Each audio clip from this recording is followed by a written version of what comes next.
Good afternoon, everybody, and thank you for joining us for the NDCR Phase 2 Webinar Series. Today's topic is NDCR NOFA-specific Q&A on Benefit and Cost Analysis. My name is Sandy Patel. I am with TVA, a technical assistant provider for HUD. I will be serving as the host today. I am going to run through some technical instructions on how to ask questions and things like that before I hand it off to our wonderful presenters. Please turn off your cell phones and close the email and all other programs on your computer and give your undivided attention to our presenters today. If you have any technical problems, you can call my colleague Vicki Grimm at the telephone number on the screen, or you can send a chat message to the host. That will come directly to me, and I can help you through any issues that you might be having. All participants will be muted during the call. Questions can be asked in two ways. You can ask a written question using the Q&A tool or a verbal question via the conference call. You can ask a written question at any point during the presentation. The panelists will collect those and answer them when we stop for questions. To ask a written question, use the Q&A tool. It is located on the right-hand side. You can see a screenshot of what it looks like up on the screen. If you do not see it, click on the triangle and it will expand the box. Please ask questions to all panelists. Then just type your question in the box and click send. Again, those you can do at any point during the presentation. You can also ask questions verbally. There is one step that you need to do in order to do that. You will need to connect your phone to your online login in WebEx. If you take a look at the participant panel, you will see your name under the attendees. If there is a phone icon next to your name, like there is one on my slide here, then you're all set. If there is not a phone icon next to your name, you will need to look on the Event Info tab. Midway down the page, there is an identify code. It says pound, and then a number, and then a pound. You can put that in your telephone keypad at any time. When you are ready to ask a question, there is a hand icon on the lower right-hand corner of the participant panel. If you click that, you will virtually raise your hand. When we pause for questions, we will take questions in the order they are received. We will unmute your line, and you can ask your question at that point. All questions, whether written or asked verbally, will be answered verbally. We may not be able to answer all questions, but we will try to answer the common questions first. Please send additional unanswered and private questions to the email address on the screen. That is resilientrecovery@hud.gov. With that, I'm going to hand it off to Allison with HUD. Thank you.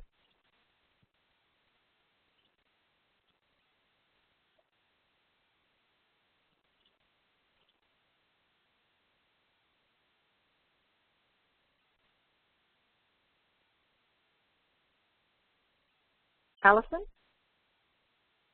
Sorry, I was on mute. Sorry, everyone. Okay.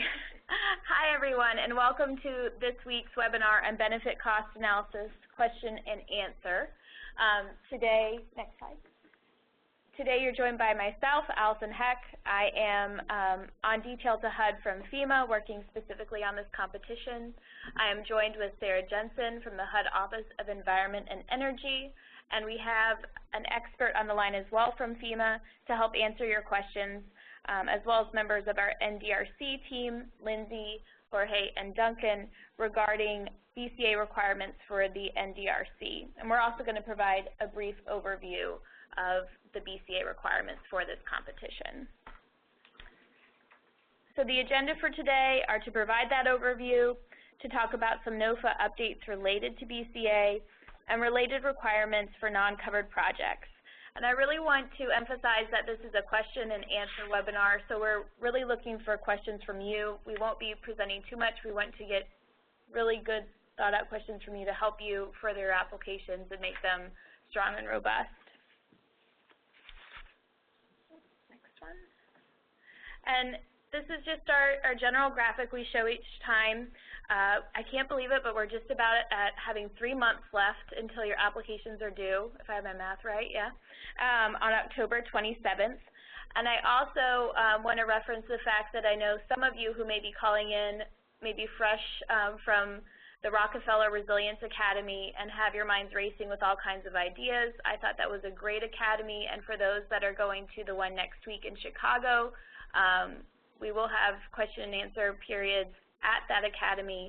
We are currently chronicling all of them to be included in the FAQs and updated on the website.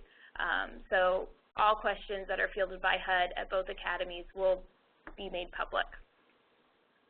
And with that, I'll turn it over to Sarah. Thanks so much, Allison, and hello, everybody. Today is our first live BCA webinar. We have recorded and posted a detailed overview of the Appendix H requirements and also a webinar on data, resources, and expert tips. And if you haven't already watched these, we recommend that you take a look. As Allison mentioned, we have a FEMA expert, Jody Springer, on the call today. He presented on that second webinar. So if you have any follow-up questions on the material he presented, he is available. And just as a reminder, you can see on this slide Appendix H. This is the section that contains the instructions for completing a BCA for the NDR competition. And I also need to say that Appendix H and the NOFA itself prevail if anything we say today conflicts or appears to conflict.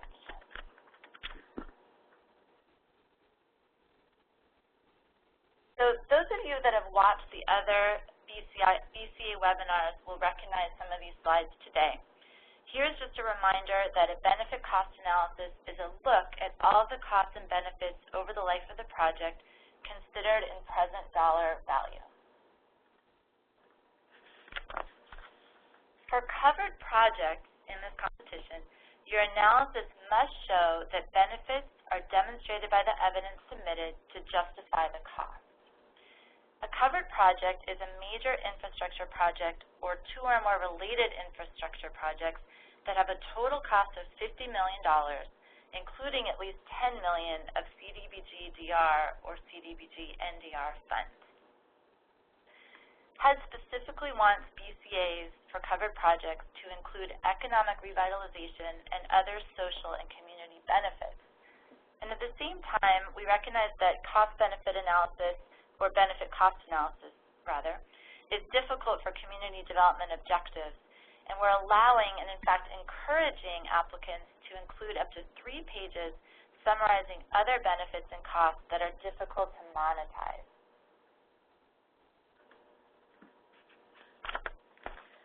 For Phase 2 applications, HUD has asked applicants to identify phasing or scalability for your proposals.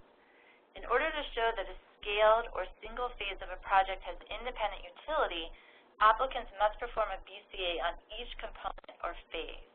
And you can see here a table showing an example BCA that shows independent utility of the 2 phases of the project.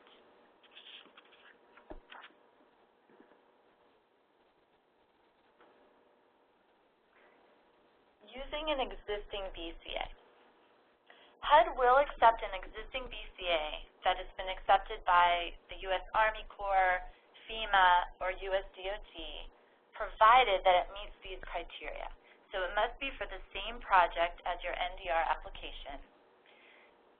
It has to include economic revitalization and other social and community benefits that are a focus for HUD. And again, these can be included in a supplemental narrative no longer than 3 pages if these can't be monetized and included in your calculation.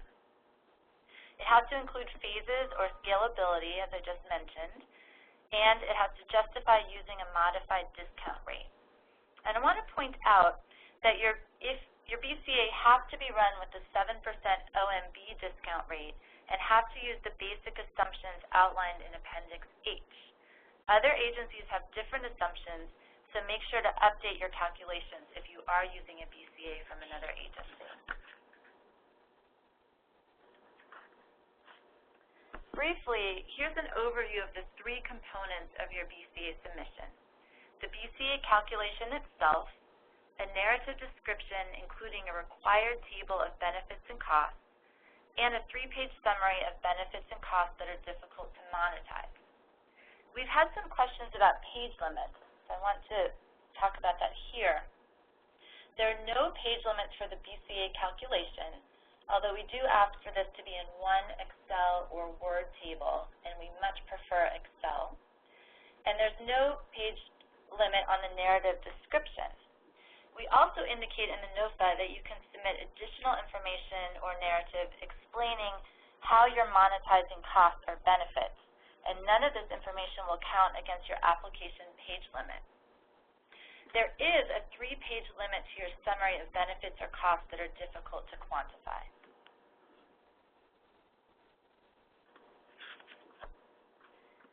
Here's a list of the costs and values that must be considered in the required narrative table. We give some examples to consider for each category in Appendix H, and we also talked about this and gave examples in the first recorded BCA webinar. For your BCA, you must include the rationale for including the effect and basis or methodology for how you quantified and monetized each effect. The categories that you see in blue are those that all projects, covered or not, must track under Phase 2, Factor 3.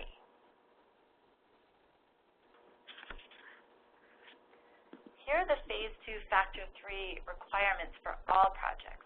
So HUD asks you to select at least one metric per category to track for each proposed project. The applicant, you guys, set the outcome and metrics, but they must be clearly relevant to measuring the success of your project.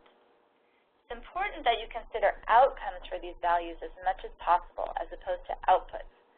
For example, an output would be acres of marshland created, and an outcome would be the resulting impact on people. There may be less damage from waves, better recreation opportunities, etc.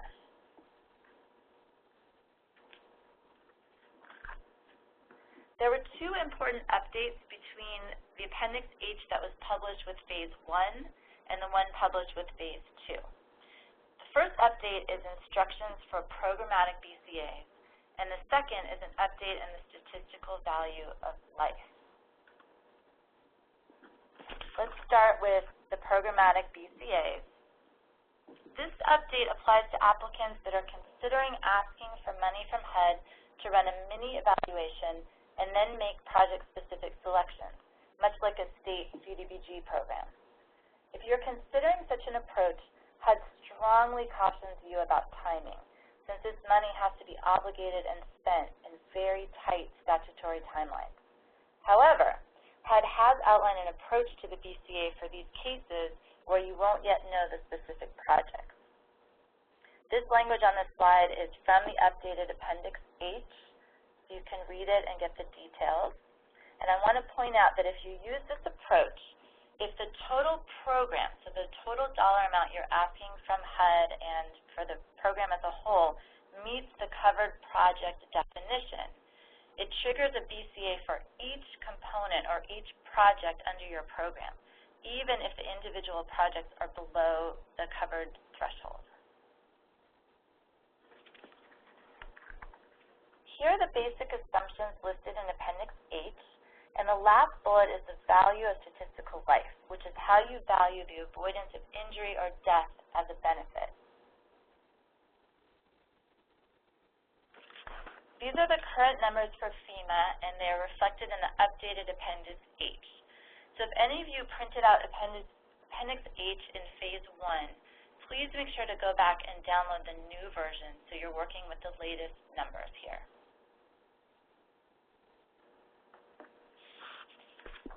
Here's some resources on BCAs, and if you watch the webinar on data resources and expert tips, we have a lot more that you can use.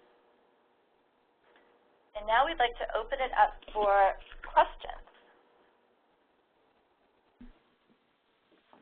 Hi, everyone. This is Allison. I'll be moderating the Q&A session, so I'm going to go ahead and start with the first question, which I think may be appropriate for Jody.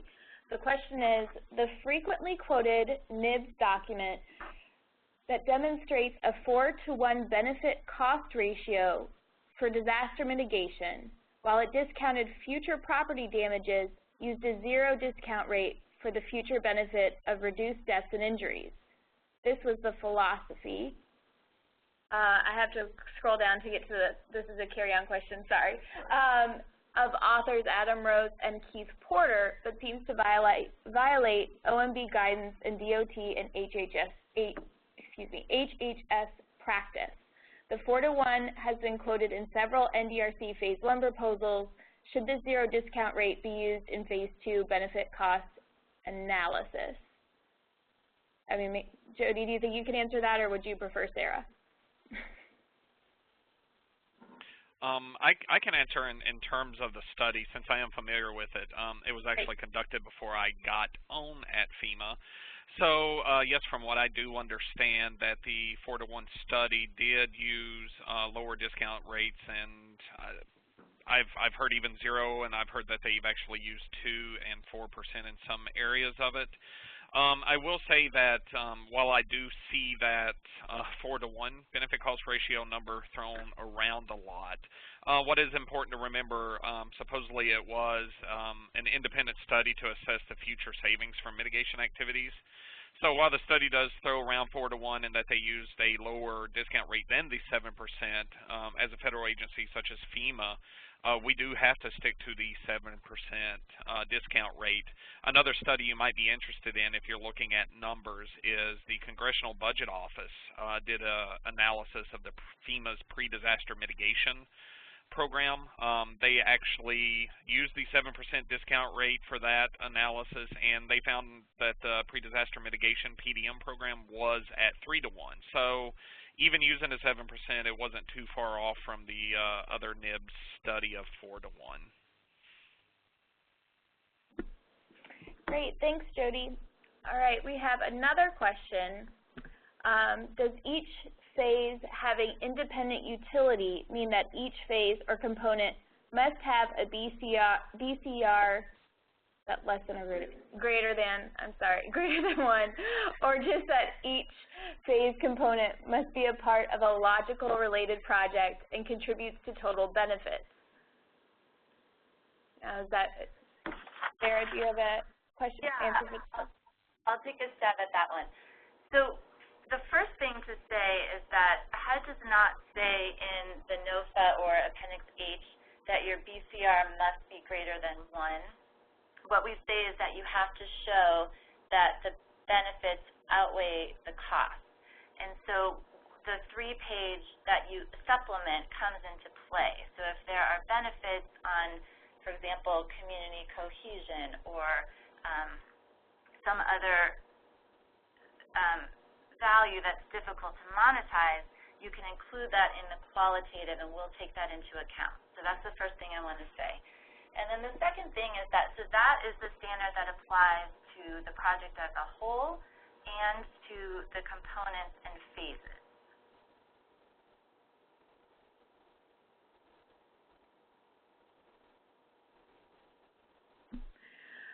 Okay, thanks, Sarah. Are there any other questions? Those are the only 2 we have so far. You can also ask general questions on the NOFA. If you need any clarification points on that, we're in the room to field those as well. And you can raise your hand to ask a verbal question as well, and Sandy can help with that.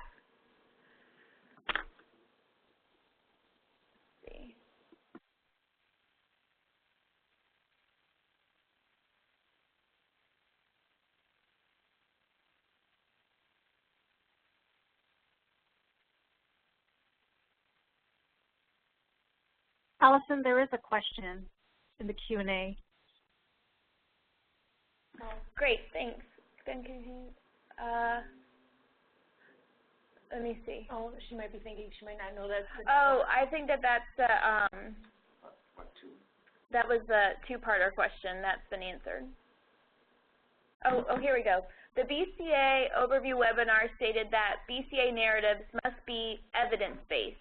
Does this mean historical damages only, or does it also include engineering analysis / judgment. Whoever wants to take that one.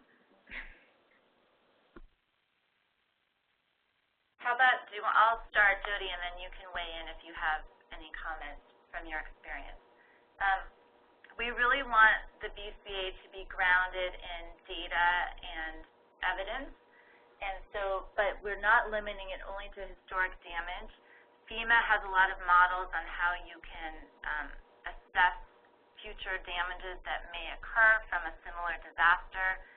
There are ways to assess frequency of storm events or fire events or whatever the disaster is. And so as long as you're using theory or published data and you should cite what you're using, you can include that in the BCA. Jody, do you have any thoughts? Yeah, Sarah, I'll just add, kind of what we do at FEMA, and I know Ken. I've known Ken for, even before I came on at FEMA, so he's definitely aware of the way we kind of do things. So yes, for some events, there are sources of information out there that will kind of tell you what the frequency of the event is, recurrence of the event, what your risk is. You might not have actually experienced an event, but you could be in a high-risk area, and at least for FEMA, when we're talking about the mitigation programs, the idea is to prevent those damages from happening. We don't want to wait around for an event per se to happen. We would like to do the mitigation up front. That's kind of the whole purpose.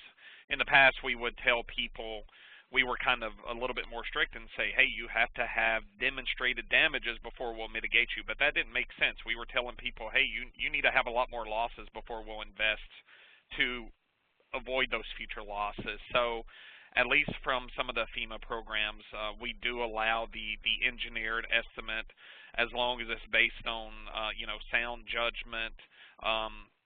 It's based on other information from other agencies, identifying the risk, recurrence information, etc.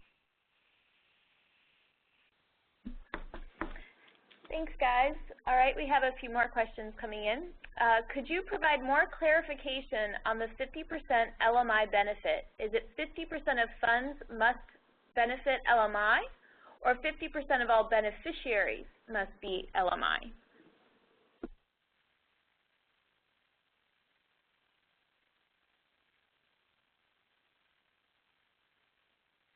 Oh, we're sidebarring. Hold on, we're sidebarring who should actually field this question for a second. Just give us a moment to collect if this is for the NDRC team or the BCA piece. Hold on.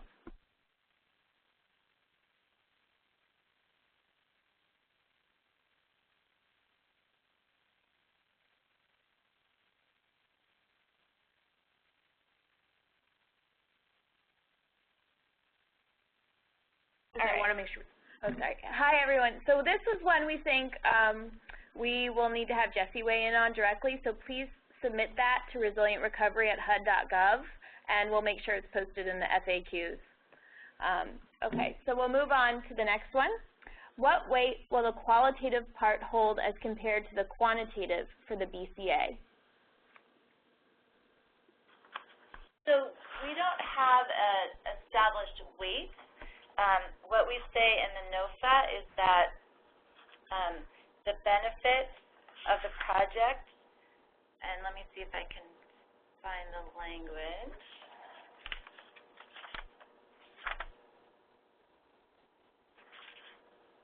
Let me see if I can get it exactly.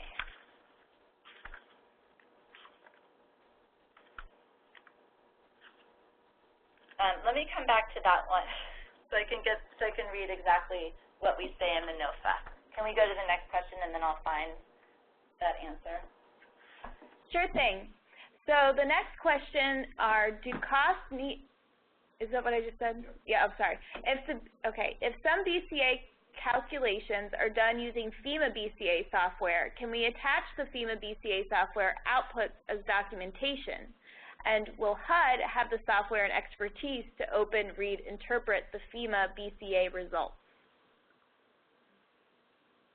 Sarah, do you want to? There's a number of parts to that question. In the NOFA, we do allow you to use BCAs that were done for FEMA. So you could submit that BCA, but it has to meet all the criteria that I outlined in the slide earlier.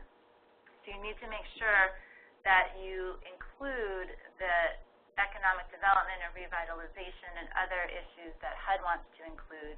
That can either be in the calculation or in your supplemental 3 pages. So that's the first thing.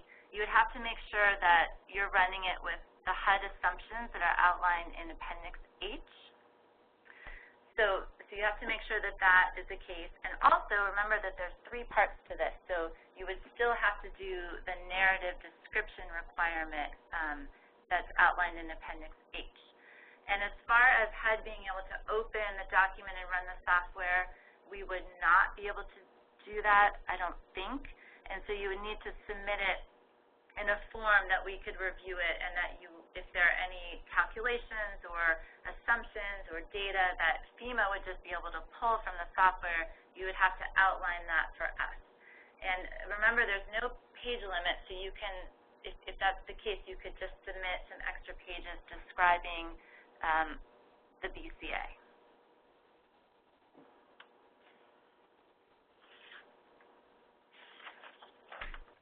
Okay, great. Do we have any other questions? Oh, we have, Sarah, did you want to go back? Are you still looking for the answer to do cost? Yeah, you know, I think I'll just get it off of my slide. So basically, the question was about weighing qualitative versus quantitative. And what the NOFA says is that we will not fund any Phase 2 activities for covered projects for which the benefits to the applicant's community and to the United States as a whole are not demonstrated by the evidence submitted to justify the cost. So we don't have a set weighing at this point, but we will be looking at both the numbers that you come up in the BCA and the qualitative supplement to make that determination. Great. And then a follow-up question from that same person is, do costs need to be escalated since projects may occur over time? I'm not sure what you mean by escalated, but you do need to include all of your costs. So you'll have your initial costs, you may have costs going out a number of years, and then you may also have maintenance costs and operating costs. And so if you remember back to the first slide, what you're doing is you're taking all of your costs and all of your benefits and you're discounting them back to a present dollar value. So costs that you spend this year will have more weight in your analysis than costs you spend in year 10 because you discount the year 10 costs back to today's rate. So you do need to include all the costs in your project, and they need to be discounted back to the present value, and that's that OMB 7% discount rate that we've been talking about. Thanks, Sarah. Jody, did you have anything to add on that question from the FEMA perspective? Not really. In terms of what FEMA does, for example, if we do have a project coming in, and maybe there is a lot of environmental and historic preservation review that we know that's going to be required, at least at FEMA, I know that if the project's going to cost $100,000 this year, and we know that the project's not going to be awarded until 2 years from now, we will allow them to escalate or inflate the cost by a certain percentage, something reasonable, something defensible, something that is literature-based, to account for the fact that the project's not going to happen until 2 years down the road and prices go up over time. FEMA has seen this for construction projects, especially related to concrete and rebar. When the Chinese started their big boom a few years ago, we saw that prices were shooting through the roof very quick. So FEMA will allow an escalation on the dollars being requested if we know that there's going to be a delay in award, like I said, for some types of reviews, especially when it's EHP reviews. So I'm not for sure if HUD is going to allow, you know, folks to ask for more money than what's needed today if the project's going to take a year or two. That is definitely more a question for Sarah. Okay, so we might also flag that one to also go into resilient recovery at HUD.gov for further clarification so that we can get, you know, a policy-based answer out to all applicants as well. So another question is, without having precise modeling, which may be part of a final third phase award, how are we to estimate the extent of benefits for something along the lines of a large floodwater detention area in the absence of such modeling? I'm going to field it to whoever, either Jody or Sarah, whichever one feels like they might want to take a first stab.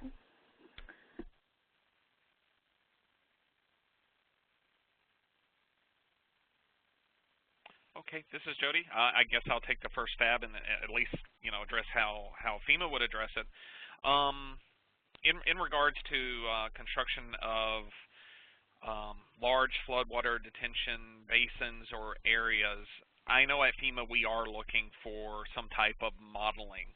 The worst thing you can do as a government agency is fund a project and end up causing more harm than good downstream or by diverting floodwaters. And that is something that we do try to document, at least at our agency, is we are looking for some type of H&H modeling to demonstrate what the benefits are being generated from this detention basin and to ensure that there's no adverse effect.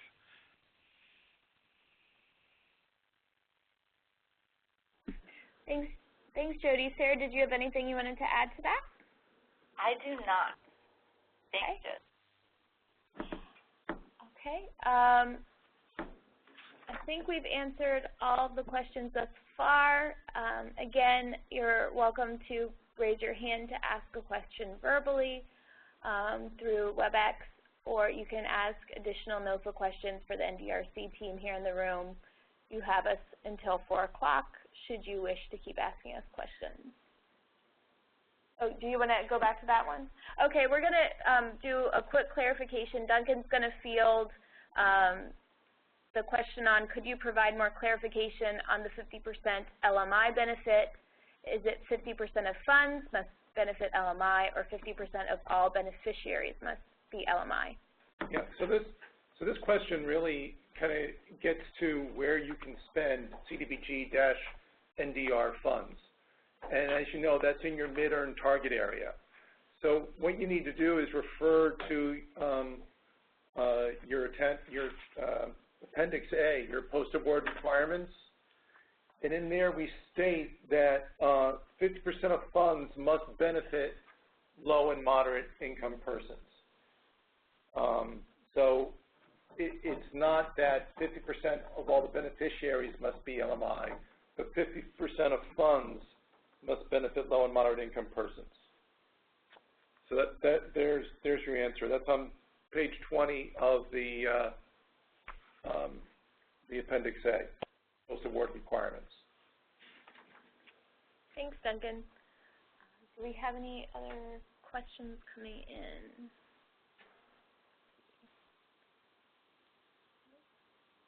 Okay, I'm going to give a pause for people to ask more questions. And then, Sandy, please review, if you could, how to raise your hand for a question. Would you mind telling the audience that? Yes. So to raise your hand, there is an icon on the bottom right-hand corner under the participant panel. So you just click on that to raise your hand. And then once we see your hand is raised, we'll go ahead and unmute your line and call you. Thanks, Sandy.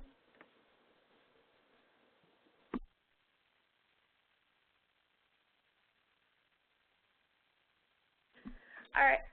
I think do we have, oh yes. We have one new question coming in. Referring back to the modeling question, are we then expected to conduct all necessary modeling as part of the Phase 2 application? Is that us or them? Okay. Sarah, do you have any comments on that, or would you like to defer to the FEMA perspective first? I would just say that it really depends on what you're doing. So there may be some projects where you do need to do modeling in order to calculate the costs and benefits, and there may be others that you don't. And I have a feeling Jody can provide more detail. Yeah, at least for FEMA, we're kind of new to phasing different projects now. We're mostly seeing it up north for Hurricane Sandy. We've done phasing over the years, but it's becoming more often. And what we're generally doing is we're looking at the phase 1 as kind of the design data collection. Phase 1 at FEMA does require a benefit cost analysis based on generalized assumptions. Once phase 1 is approved, the funding is used to further refine, do data collection, and provide the final benefit cost analysis as part of phase 2. That's where, at FEMA, we will pay for the studies to be done that's needed to demonstrate that a flood detention basin has a reduction in damages downstream through the H&H modeling. Once that information is collected and the analysis is put together, then that's reviewed to get to phase 3 where the actual project is funded based on those assumptions. Thanks, Jody. And just to clarify to the viewers, with this, I think the phase 2 is referring to the NDRC phase 2, which is the part of this application that requires a BCA.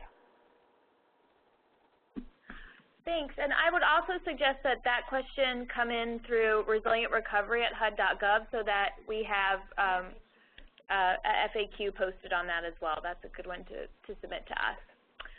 Another question is, to what extent does HUD expect the BCA narrative or other parts of the application to consider alternative projects to those being proposed for HUD CDBG NDR funding?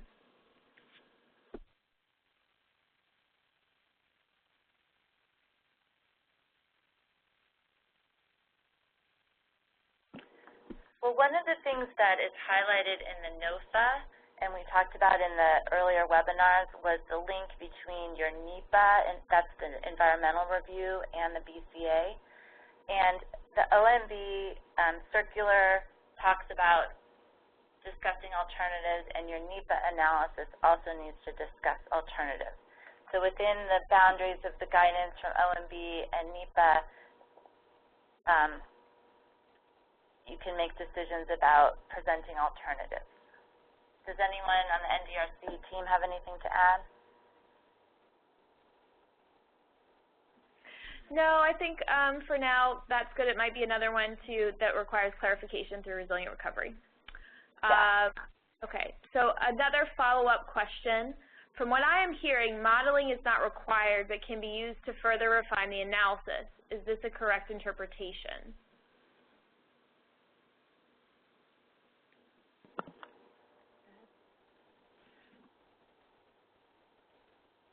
I would say yes, depending on your project. And just to add what Sarah's saying, again, coming from the FEMA perspective, you would definitely want modeling to occur at some point, especially if you're doing a detention basin. Again, you don't want to do more harm than good by building one. Secondly, coming from the FEMA perspective, since we have flood insurance, if you're able to have H&H modeling showing how the project is eliminating flooding, if it happens to be in or near a floodplain or a special flood hazard area, that modeling can be used to go back to FEMA and do something called a CLOMAR and a LOMAR, which is conditional letter of map revision. This will mean that, hey, you're making some kind of changes where the flooding's not going to be as bad as it has historically because we're building this detention basin. That in turn will allow for changes in flood maps, which means you might be able to remove people from the floodplain, and that could lower also the insurance rates of people in the area. So, yeah, modeling these kind of things can reap a lot of benefits.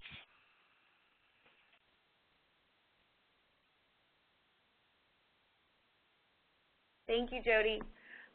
All right, again, I'm guessing we have no people raising their hands, looking for additional questions. We have about 15 minutes or so left in the webinar. I'll hold to see if more questions come in for the moment.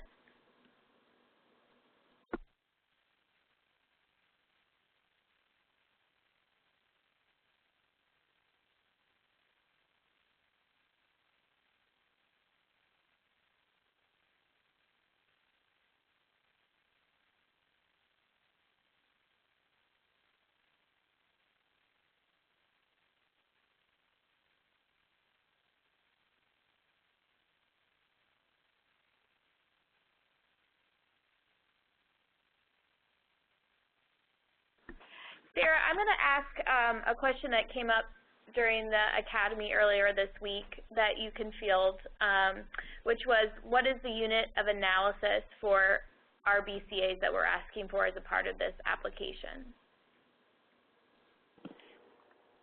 Okay, Allison, if I'm understanding your question, do you mean how you report the output in terms of a benefit cost ratio? Can you clarify? No. I think, well, the answer that Jesse gave was that it was a project. Oh, okay. How do you define? Yes. Yeah. Okay. So you're doing your benefit cost analysis on your project.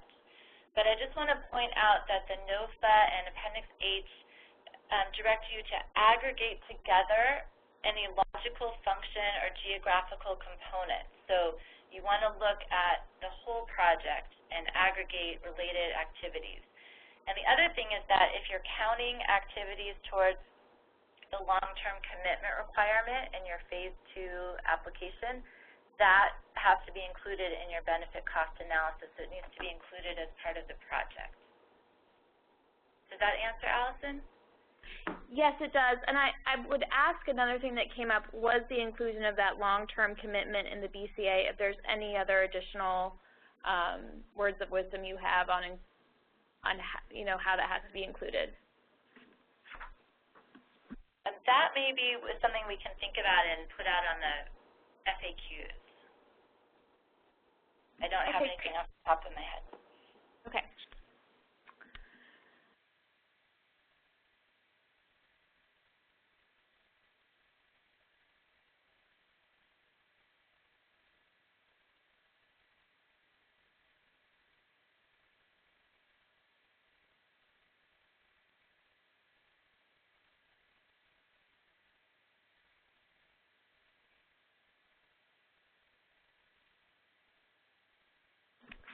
Okay, everyone, I'm going to give it one more final call for questions. Again, here we go. Does HUD expect sensitivity analysis for every BCA or just those with big uncertainties? I'm going to let Sarah and Jody field these, and then I'll add just one comment that Jesse said at the Academy at the end. So to Jody and Sarah. Okay, let me start. This is Sarah. In the required narrative, there is a required table that you have to fill out for each cost and benefit. And we ask in that table for you to make a determination of the uncertainty. And so if you complete your cost and benefit and have determined that you're fairly certain in all of the costs and benefits, then you would not need to do a sensitivity analysis.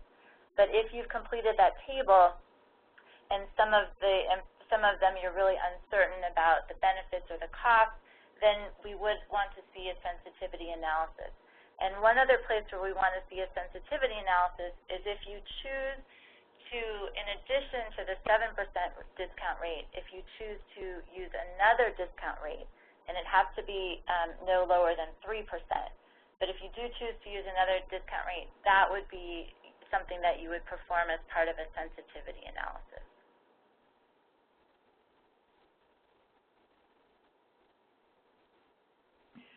Thanks.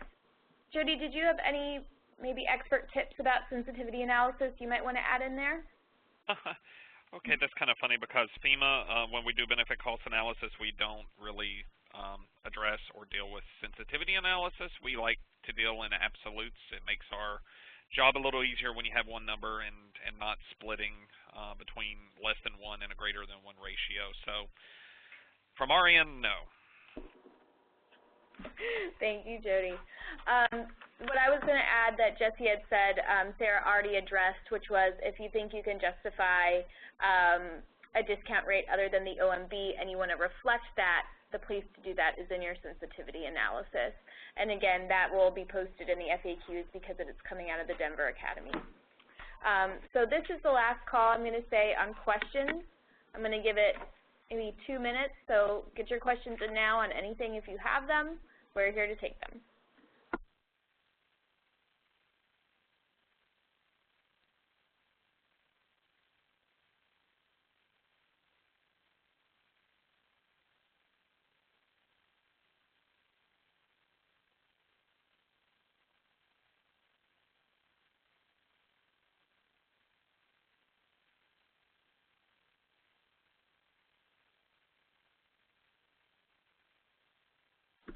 All right, one question came in.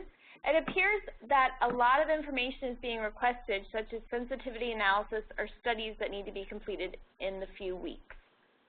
Yep, would be my answer. You know, it's $1 billion. I'm going to make you work for it. If I were Jessie, that would be what she would say. You don't, again, the sensitivity analysis or the level, the level of uncertainty that Sarah's talking about is slightly different. Sarah, do you want to talk about that, about the requirement of a sensitivity analysis or not, if that's actually required as a part of the BCA? It is discussed in Appendix H, and maybe we could do a frequently asked questions to, I'm not sure whether it's required or not, but it is encouraged if you have benefits that are highly uncertain, or if you wanted to use an alternate discount rate in addition to the 7%. And as far as the timing, we agree and we want everyone to start early on this process so that you can have a robust BCA if you have a covered project. Thanks, Sarah. And again, I think that we have some questions coming out of the Denver Academy that we'll also get to this, and I'll also mark it as one that we want to put out through the FAQs. And one other note, too, is that we will be at the Chicago Academy next week and doing the same thing with capturing questions and answers and getting those posted to the FAQs as well. So any questions that are posted through the Chicago Academy, so make sure to take a look at the FAQs when they're posted. Yep. Okay, while we're waiting for some more questions, I do want to remind everyone on this webinar that, as Sarah said, we have the pre-recorded webinars on the BCA overview, the expert data tools and tips. I know I got that somewhat wrong in terms of the title, but that includes some great tips from Jody as well as from DOT staff and Sarah as well. And also, as a reminder, we do have the Phase 2 NOFA overview that is posted as a pre-recorded. We noticed that some people at the Academy had not been looking at the pre-recorded webinars, but we tried to push out some really important information through those mediums so that you could get that information upon your own time schedule.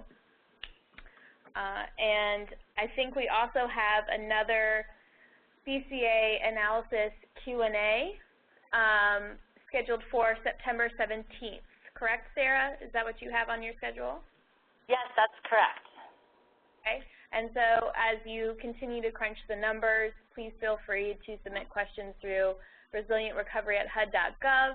And then if you have any last-minute questions, of course, we'll be here to field them on September 17th. Next week, we will be holding our first topical webinar on building resilient energy systems, and that will feature HUD staff as well as staff from the Clean Energy Group. So it should be a really good one for those who are thinking about resilient energy projects for their Phase 2 competition application. With that, I don't see any other questions coming in, so I think that I will go ahead and close us out a little bit early. Thanks, everyone, for your participation. Oh, here, we have one last one. Oh, no, we're good. Now we're finally leaving, sorry.